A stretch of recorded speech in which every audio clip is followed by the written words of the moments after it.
দিল্লি না ঢাকা। আপনার ইন্ডিয়ার সঙ্গে রিলেশনশিপটা কিরকম হবে ইন্ডিয়ার যদি সঙ্গে বলেন? রিলেশনটা একদম এই যে কালারফুল আছে না,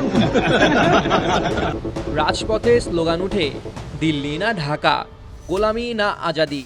অথচ সেই আজাদির স্লোগানধারী জামায়াতে ইসলামে নির্বাচনী ইশতেহার খুললেই দেখা মিলছে ভারতের উত্তরপ্রদেশ, বিহার কিংবা বেঙ্গালুরুর জনজীবনের চিত্র।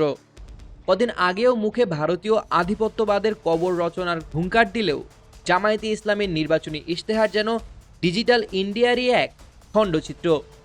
দেশের 16 কোটি মানুষের ভাগ্য পরিবর্তনের দলিলে গুনে গুনে অন্তত 6 বার ভারতের ছবি ব্যবহার করে বাংলাদেশের নিজস্বতাকেই যেন প্রশ্নবিদ্ধ করেছে দলটির ইশতেহারের পাতা উল্টালেই চোখে পড়ে চরম অপেশাদারিত্বের ছাপ। স্বাস্থ্য পরিকল্পনায় যে মায়ের ছবি ব্যবহার করা হয়েছে তিনি বাংলাদেশের নন, ছবিটি ভারতের উত্তরপ্রদেশের সুলভ উপচার কেন্দ্রের। শিক্ষা ব্যবস্থায় যে শিশুরা সরিষা ক্ষেতের পাশ দিয়ে হেঁটে যাচ্ছে তারা বাংলাদেশের কোনো গ্রামের নয়, বরং ভারতের সরকারি পেনশন পোর্টালে ব্যবহৃত উত্তরপ্রদেশের ছবি। এখানে শেষ নয়, মৎস্য খাতের ছবিটি কলকাতার চিত্রগ্রাহক দিবাকর রায়ের, গ্রামীণ জনপদের রাখালও বাংলাদেশের কেউ নন, তিনি বেঙ্গালুরুর। এমনকি আদিবাসী সংস্কৃতির যে ছবি বিহার সরকার তাদের পর্যটনের প্রচারে ব্যবহার করেছিল, জামায়াত তাকেই চালিয়ে দিয়েছে বাংলাদেশের মানব সম্পদ হিসেবে। সমাজ কল্যাণ খাতের ছবিটির উৎস সেই ভারত।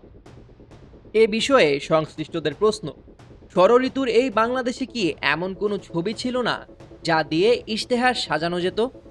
নদীমাতৃক এই দেশে জেলের ছবি কিংবা বাংলার কৃষকের ছবির কি এতই আকাল পড়ল যে গুগল ঘেটে ভারতের ছবি ধার করতে হলো?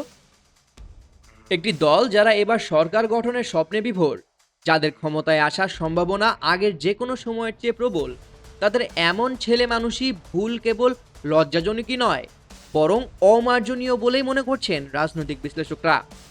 এটি কি নিছকই ইন্টারনেট থেকে ডাউনলোড করা ছবির বিভ্রাট, নাকি এর পেছনে রয়েছে অন্য কোনো সমীকরণ?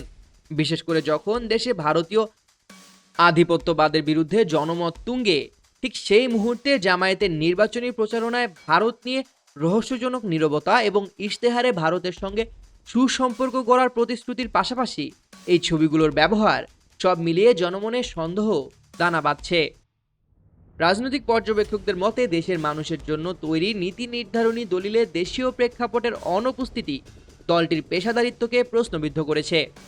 এই অসঙ্গতি নিছক ভুল নাকি এর পেছনে অন্য কোনো উদ্দেশ্য রয়েছে তা নিয়ে জনমনে মিশ্র প্রতিক্রিয়া সৃষ্টি হয়েছে।